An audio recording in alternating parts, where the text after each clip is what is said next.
is going on, my people of the planet? I am D-Venom, and please allow me to raise your vibrations.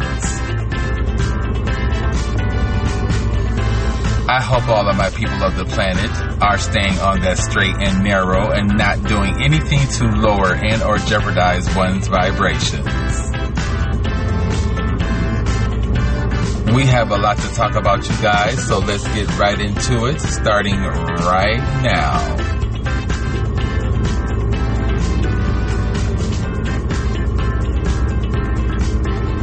Alright, my people of the planet, as I mentioned, I hope all is staying on the straight and narrow and not doing anything to lower and or jeopardize one's vibrations.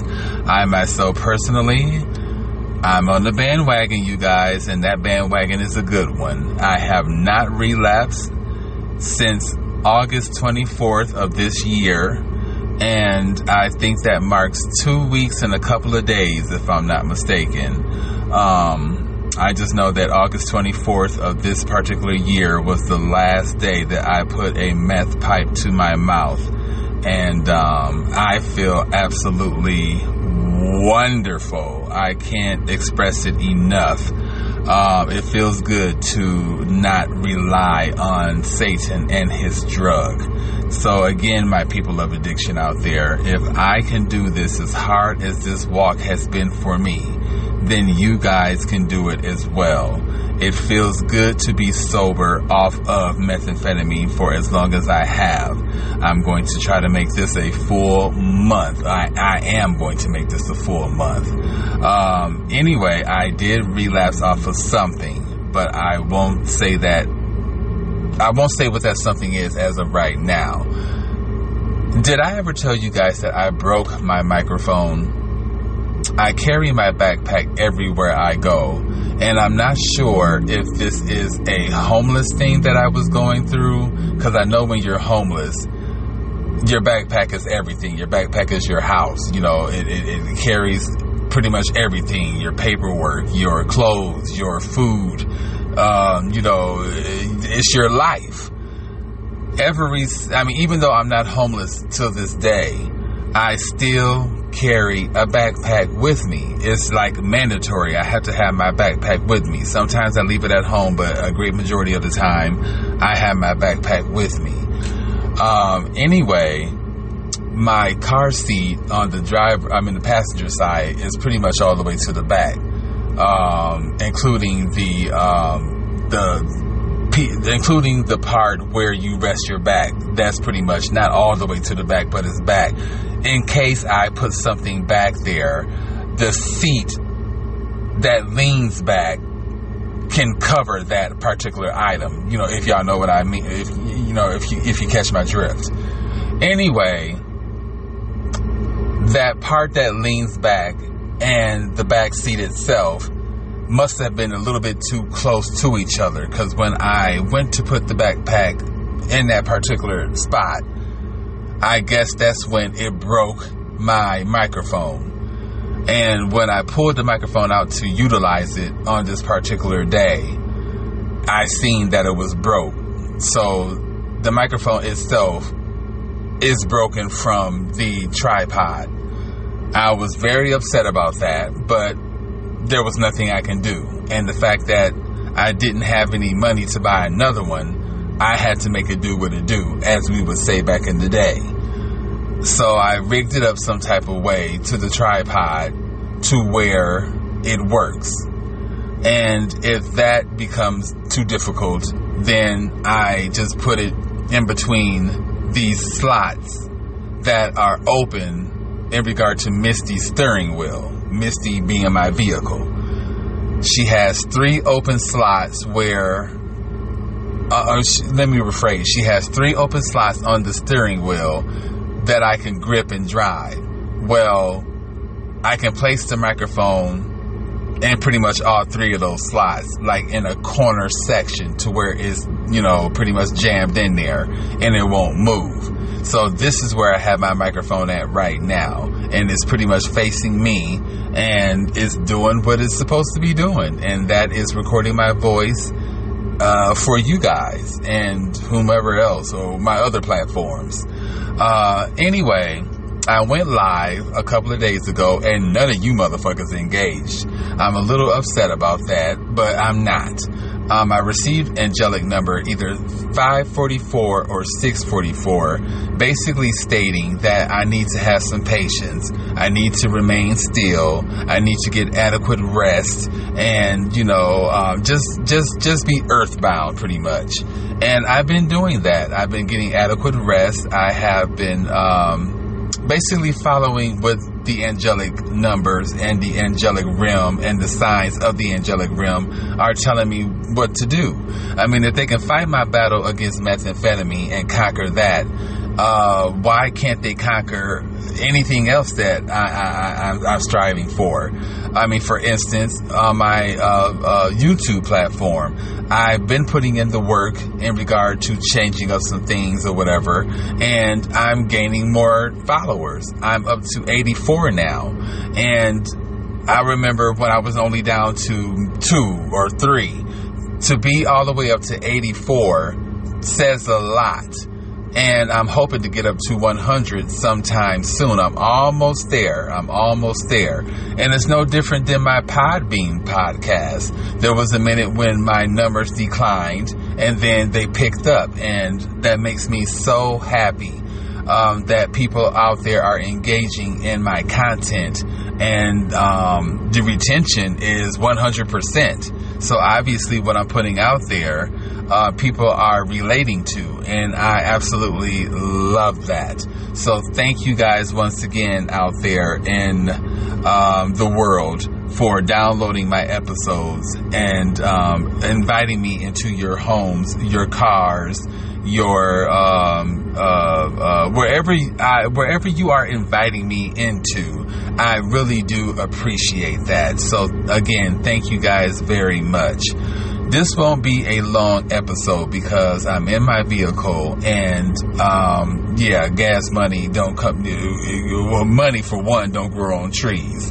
And speaking of money, I had a phone interview today, and I may possibly have a in-person interview at doing housekeeping or whatever the case may be for a hospital.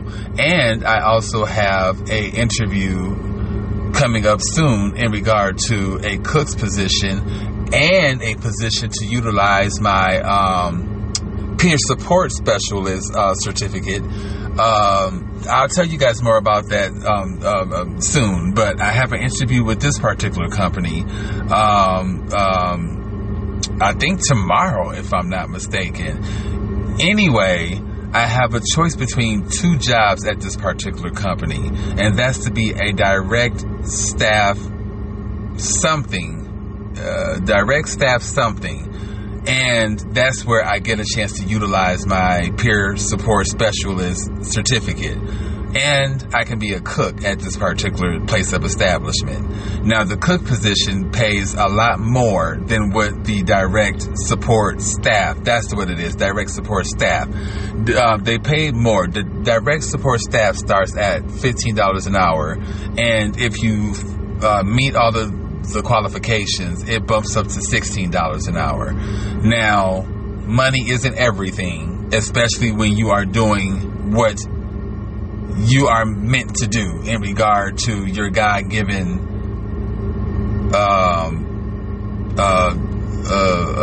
occupation, so to speak.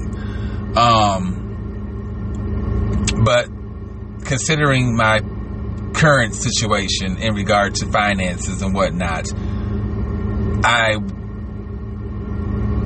feel that the cook's position is what I need to be starting out with. And then if I want to transition and, take a job decrease and do what I truly am meant to do, which is help others and use my life as a vessel, I would tell you guys more about the direct staff, the direct care staff. I just said it a few minutes ago, but I will tell you guys more about that position as it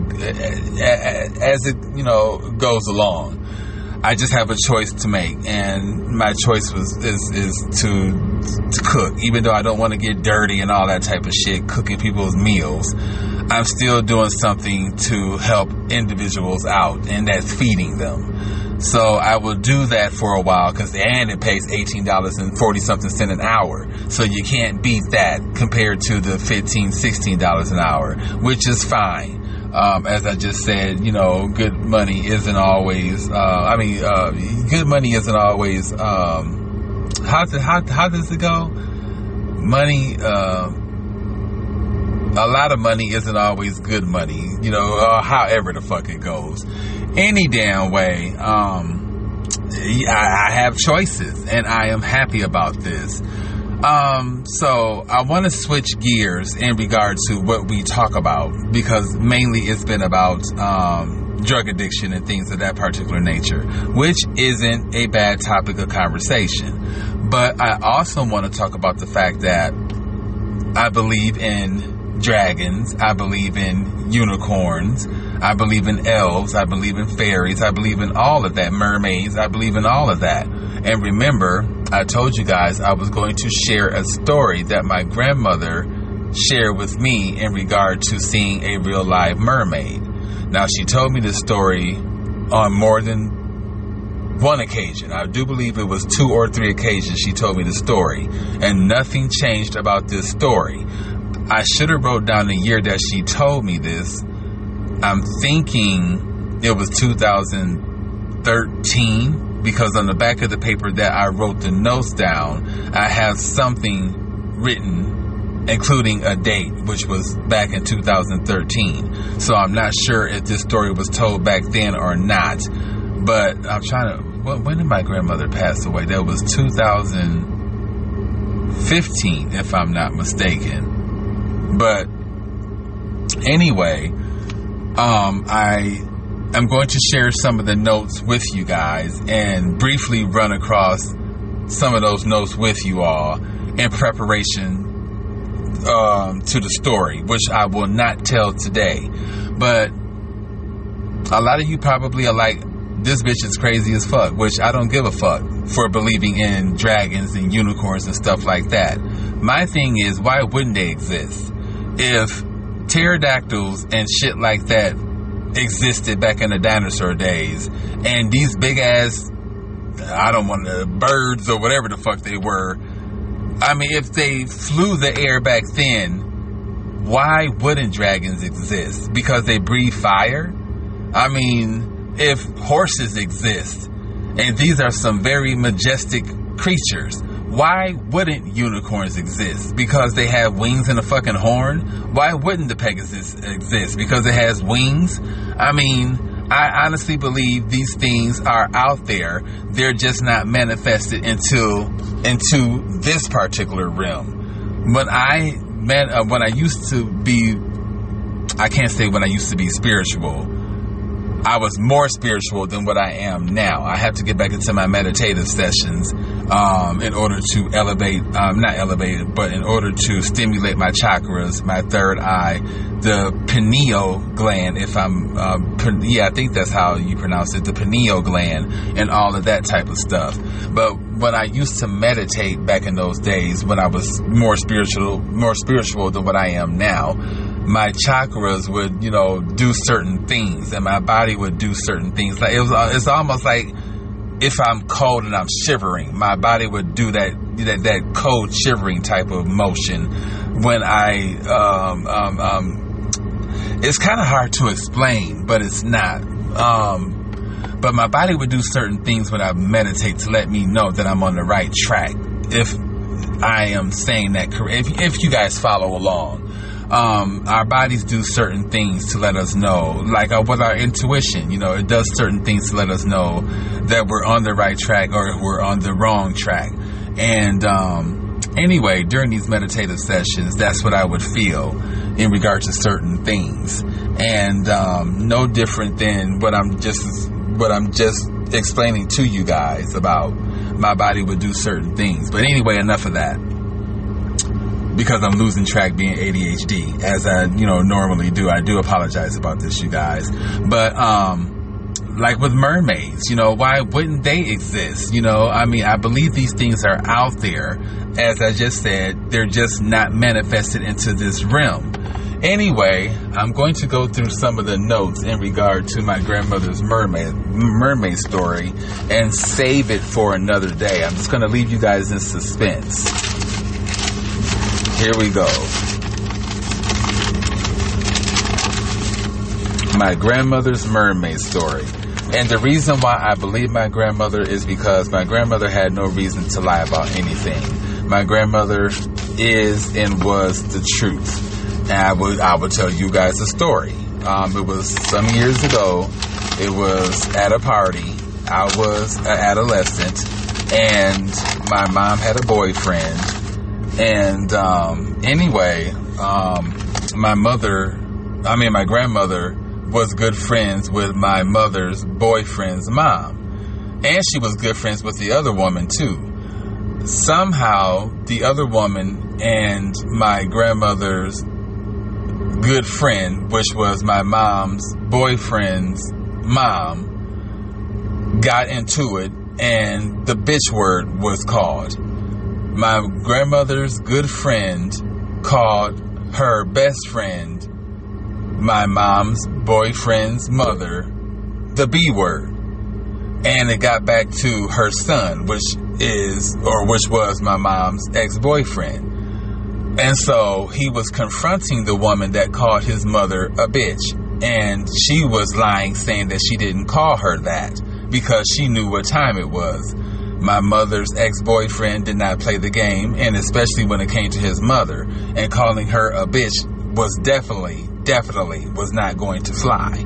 So it was, the question was brought to my grandmother by the other friend who called the woman the bitch. Because my grandmother's name was Bertha. They were like, Bertha, I didn't call her a bitch. Now, did I? And my grandmother was like, yes, you did. You sure did. And I couldn't believe it because I thought my grandmother was going to lie on behalf of that particular friend to keep the peace down. Shit, my grandmother, hell, she stood in her power as small as she was and said it like it was. You did call her a bitch, and I'm not going to lie for you. And before anybody at the party knew it, that lady's son, which was my mother's ex-boyfriend, drew his arm back and slapped the taste, literally, out of the woman's mouth, whom called his mother a bitch.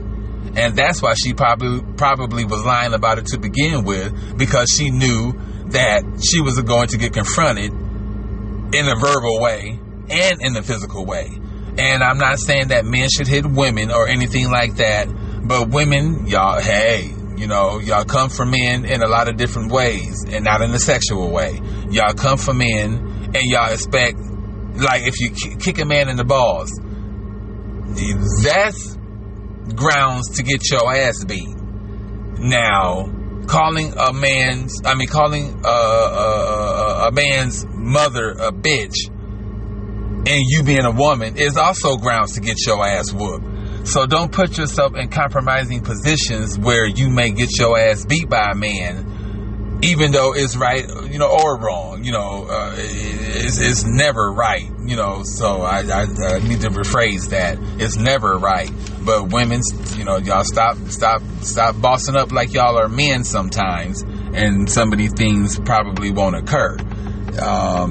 But anyway, going in on my grandmother's mermaid story. Now, I remember, I don't know if it was the first or second occasion when she was telling me the story of the mermaid, that I felt her energy.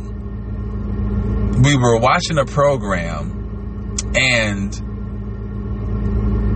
it was a nature program, if I'm not mistaken, and they were talking about mermaids. This is not the time. This is a different time. She was sitting on the couch area. I was sitting in a different chair. We were watching the TV. They were talking about mermaids, and then that's when she spoke up and said, I knew a real life mermaid. And we got into the conversation, and I didn't put it past her. I honestly believed her, and that was that. Then there was another time where the mermaid topic came up, and she looked me square in the eyes. my grandmother had very dark eyes, and it was scary because her eyes looked like they turned even darker. And she looked me square in my eyes. And I believe my grandmother told me this because of the fact that she knew I am a believer. Obviously she knew this because she raised me. And she's seen that I love Godzilla. She's seen how much I love dragons. She's seen how much I love unicorns and stuff like that. So my grandmother knew that I am a believer of that particular realm. So it was safe enough to tell me this story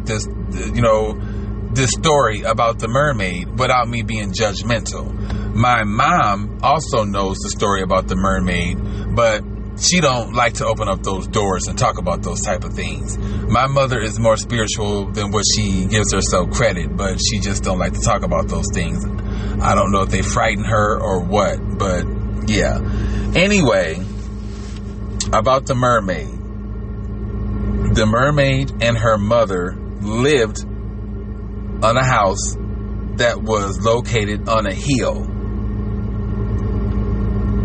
The door to the mermaid's room was always closed. They never opened the door.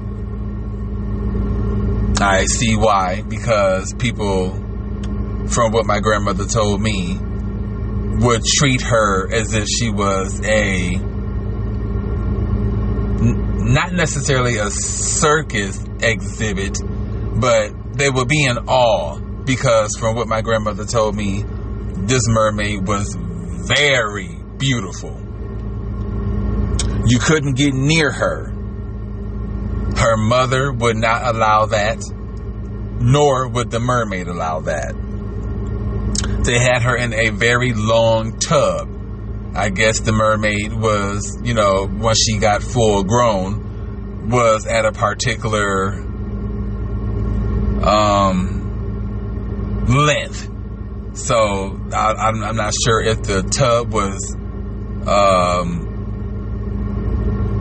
specially made for her, or if she, grew to a certain stature to where she could fit in a regular tub. She could talk. The mermaid could talk.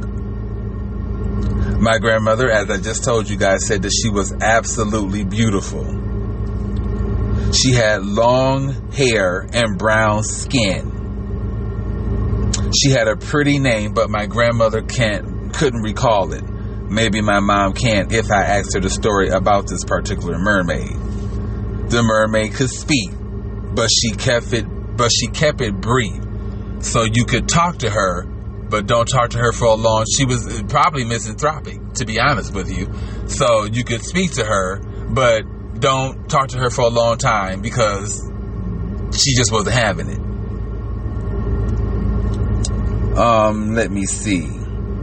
Baby Doll, who was a very close family friend, also knew the mother and the mermaid, and probably the father of the mermaid as well. People knew that the mother had a daughter that was a mermaid. So that drew speculation across the town and whatever else, and made people want to see this, the daughter of the mother even more. The daughter of this mother even more.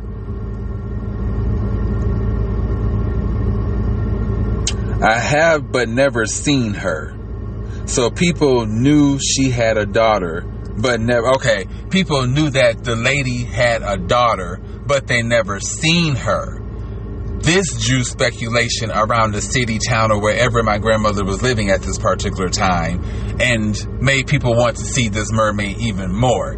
Only certain people, such as my grandmother, Miss Baby Doll, and a couple of other people, were able to see this live mermaid. Okay. Daughter stayed with her mother. So the daughter, instead of staying with the father, Wait, I don't want to jump ahead because there's something that's going to shock you guys here in a little bit. But the mermaid lived with her mother. They had to keep her in water for the whole visit. So when my grandmother and Miss Baby Doll and whoever else that this mother allowed to see her daughter, they would keep her in that tub of water the whole time. I'm not sure if she lived in that tub of water, but from my understanding, she had to be in that tub of water practically the whole time, or else she would pretty much dry out. Her mother, the mermaid, her mother had very long, beautiful hair as well.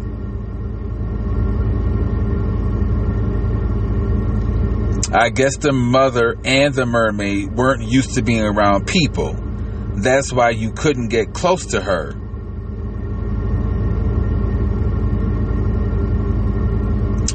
People would stare at the mermaid as if she was a freak. I'm writing all of this stuff as my grandmother is talking. So I'm quickly writing this stuff down. So people would look at the mermaid as if she was a freak. So this probably is why she had misanthropic tendencies and didn't want to talk to people for a very long time, because of the way they looked at her and treated her. Florine, the daughter of Baby Doll, Miss Baby Doll. Florine may know her name. Unfortunately, Miss Florine passed away. So there was no way for me to ask her about the mermaid's name. So mother and daughter unfortunately passed away.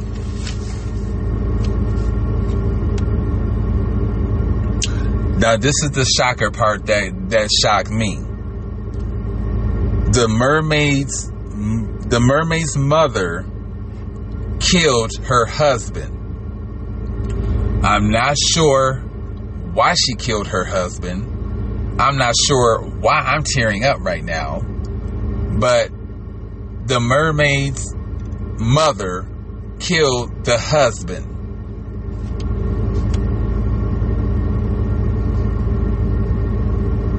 Oh, he was married to another woman before he got with the mermaid's mother. Ah, that's what I have wrote right underneath. The mother killed her husband. He was married to another girl before he got with her. He was low and brown skinned. So low, I take it he was short, if I'm not mistaken, because I was writing these notes very quickly. So he was low and brown skinned.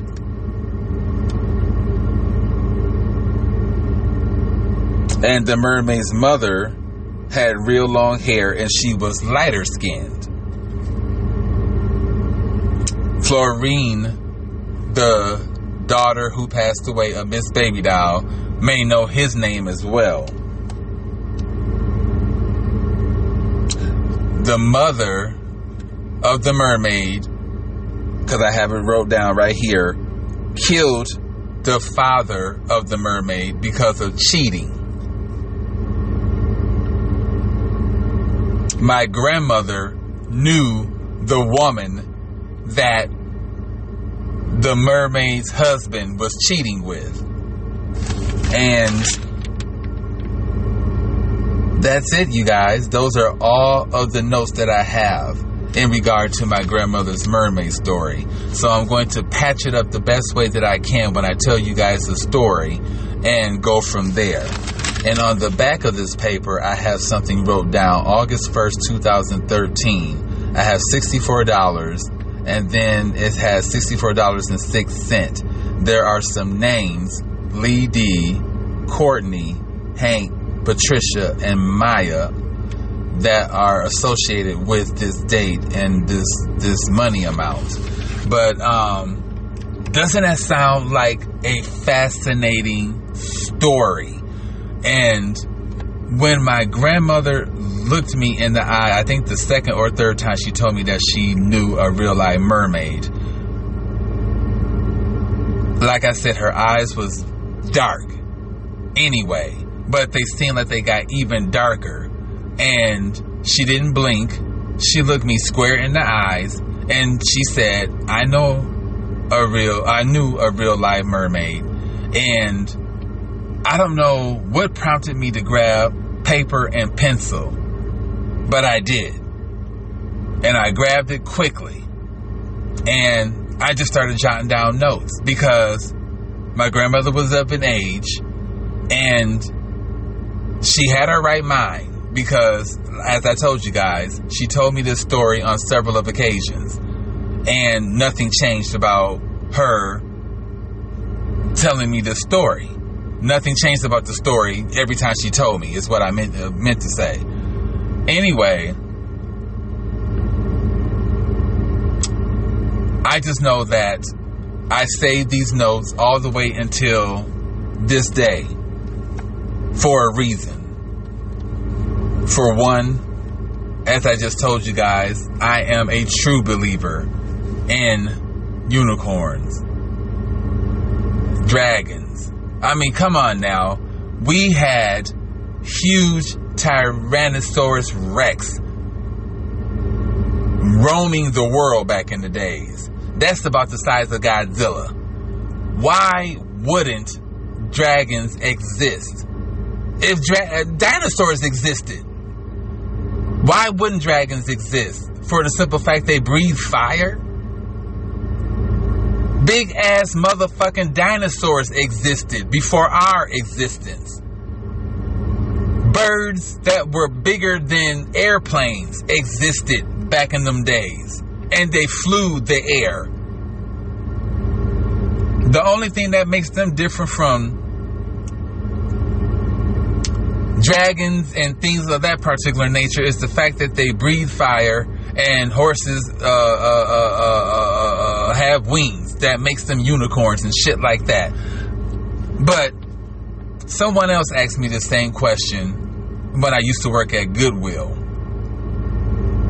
I can't think of his name, but I can picture him. Dreadlocks and all that shit. We were talking about unicorns and dragons and stuff, and they were like, do you believe in that? And I said, I was going to say no, and I stood in my power, and I said, yeah, I sure do. And they were like, so do I.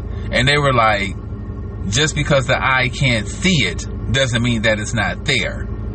And that stuck with me, obviously, because I just repeated it. And I'm just like, this motherfucker is absolutely right. Just because our eyes cannot visualize it does not mean it is not there. These dragons, these unicorns, these elves, these fairies, these angels, God, the devil, demons, all of this exists. All of it. I met one of my spiritual dragons via a meditation session. I was craving to see my spiritual dragon. If I didn't tell the story, but my dragon helped me when I left Las Vegas for the last time. My dragon was there for me because of my detached retina. I had to drive through the mountains, and with one eye pretty much, it was difficult. And my dragons, or my dragon, guided me through the motherfucking mountains and used its wings to keep me afloat and make sure that I didn't, go off the curb, because some of the motherfucking curves didn't even have no damn boundaries to them, borders to them. So you had to be real careful going around the mountains. But my dragons were there, and my unicorns were there, and they got me home safely. I know they exist. So this is why I am going to get back into my meditative sessions so that I can increase my spirituality and reach back out to them. I seen Source. I didn't see him physically, but I seen his spirit. I seen his energy, and I felt his energy. Every time I see Source, his arms are moving in a clapping type of motion. And then his arms expand and they wave all around as if he's trying to get my attention or something. But he has a very strong energy, and his presence is like a deity. He will definitely let you know that it's him and it's his energy. He would definitely let you know this. I've seen quite a few things through meditation. Oh my God. There's a story that I want to tell you guys about a brother and sister, but I'm not going to do that today. But the spiritual realm, and I'm going to say this, killed that brother and sister, and I want to start crying right now, on my behalf. I'm not going to get into the story, not right now, but methamphetamine had a lot to do with it. I have the brother on my SD card. We were getting high and he was taking care of himself. He was masturbating and I was recording him. I think his name is Steve, or was Steve. But the story tripped me out, and through meditation I asked my grandmother, hold on you guys, because I'm gonna start crying here. I asked my grandmother through meditation, did you kill or take out that brother and sister on my behalf? And the energy that I got in return was confirmation that she and the spiritual realm had a lot to do with that situation. And I instantly just started bawling, like I'm about to start doing right now. Just let you know that I have no reason to lie about anything, because I'm very emotional about this story or that story. And I know verbatim pretty much what happened. And I'm not going to get it 10:44. That's the time it is right now. But I'll write it down so that I can tell you guys this particular story as well. But I was real shocked when I found out what happened to Steve. I think that's his name. I was real shocked. I'll foreshadow. He was pushed out of a car, a moving car. I don't know how fast this car was going, but obviously it was going really fast for him to have died. That's how his death occurred. His sister's death, she just instantly dropped dead. I think in the kitchen or her bedroom. And that's it. That's all I'm telling you guys until I get ready to tell that story.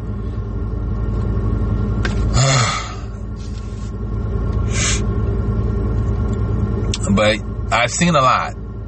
I've seen a lot. And I've seen a lot in regard to death as well.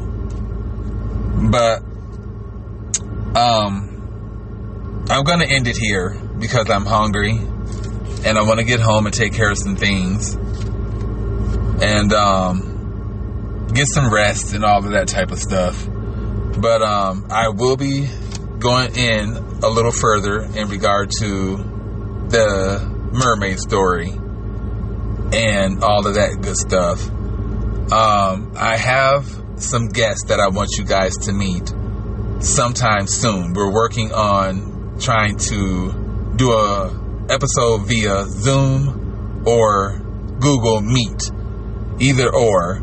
It's my therapist, and it is a young woman by the name of Sequoia Moon, who's on YouTube that does tarot reading.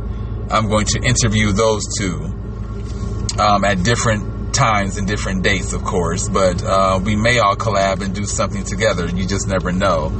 And I'm going to go live with those two eventually, but after I go one-on-one with them sometime soon.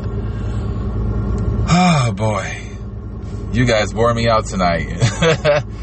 Anyway, you guys, I'm going to end this so that I can get home and do what I said I was going to do and prep up for hopefully an interview tomorrow.